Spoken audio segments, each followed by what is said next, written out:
In the early 1900s, African Americans in the southern United States created a sound that came to be called the blues. Derived from spiritual chants and work songs in the fields, blues music nowadays is everywhere. It really is, and the blues is a style and tradition that has fans and players now not just in the United States, but around the world. In a series of reports, VOA's Houston-based correspondent Flakus looked into the history of the music genre, and he talked to me about what he found. The blues was first played by African Americans in places like the Mississippi River Delta south of Memphis. A lot of music that we hear that we would say, oh, that's the blues, doesn't necessarily fit in that category of musicology, in terms of musicology, but it's soulful. It expresses a feeling, and I think that's the basic thing that people would identify. Eventually, it became mixed up with what was called jazz, where you had instruments like trumpets and clarinets and saxophones and all. And sometimes those terms are very similar in terms of the music. But the blues has affected all kinds of music. Most of what we listen to today, rock and roll, country and western, all of that has been influenced by the blues. Now let's talk about the spread of blues music internationally, because you talk about its origins being among African Americans in the American South, but now we're seeing people from all different places across the world playing blues. That's right, and in fact, some of the biggest fans are in Europe. At a time when the blues sort of went out of favor here in the United States, British fans, for example, were collecting records. Right, and you featured some various blues singers across your reporting.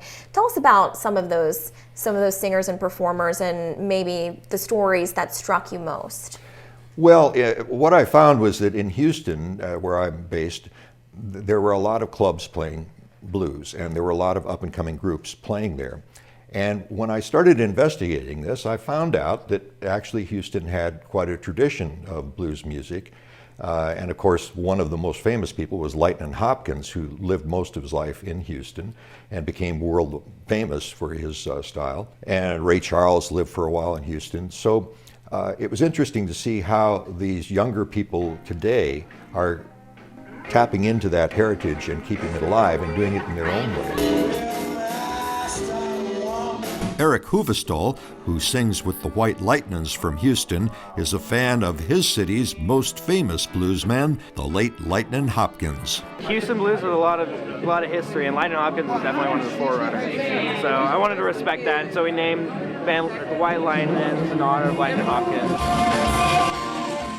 Now, you went to this International Blues Challenge. This has been going on for decades now. You went there in Memphis. Tell us about that experience. Well, yeah, what I did was I had gotten to know the blues players in Houston who had been selected by the Houston Blues Society to go there. So I went there kind of following them to see what would happen. And when I got there, I found all kinds of other interesting groups as well. Artists from 40 U.S. states and 16 foreign countries came to the contest on Beale Street, where the blues has been played for more than a century. Deputy Director of the Blues Foundation, Joe Whitmer, says many musicians feel rewarded just performing here. Sure, they come and compete. Sure, they could walk away with prizes. But having the opportunity to come and play at least 2 nights on world-famous historic Beale Street means the world to them.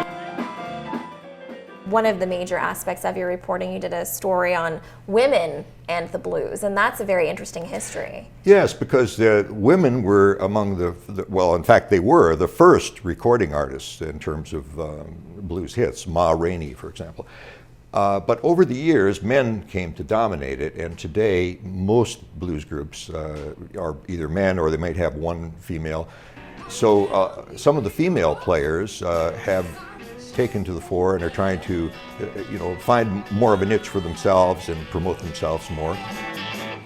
We often have to fight harder to get the same respect of the guys, so we have to bring it. We have to bring it harder. We have to bring in more. We bring in every bit of fire, passion, and soul we've got. What do you hope people take away from this series? Well, I think there are 2 things. One would be that this is a music that came from America. The roots are here in our own country, And we should really be proud of that and celebrate it. The other thing is that the international aspect, the fact that this kind of music speaks to people in other cultures, in other countries, that there's something there that resonates with them.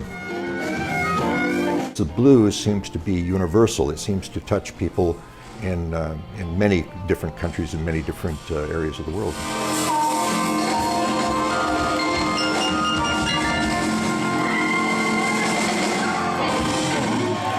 And again, that was VOA's Greg Flakus. You know, Greg actually dabbles in some harmonica playing himself, and you are also a musician, so maybe you'll sing us a few blues notes? I love the blues. If I start singing right now, the show is going to end, and I'll just keep singing. But I'd love to jam with Greg and with our EP, Martin Seacrest. Okay, so one day, We we'll get a will. little clip of you, maybe Sing for the Facebook. blues, yeah. All right, all right.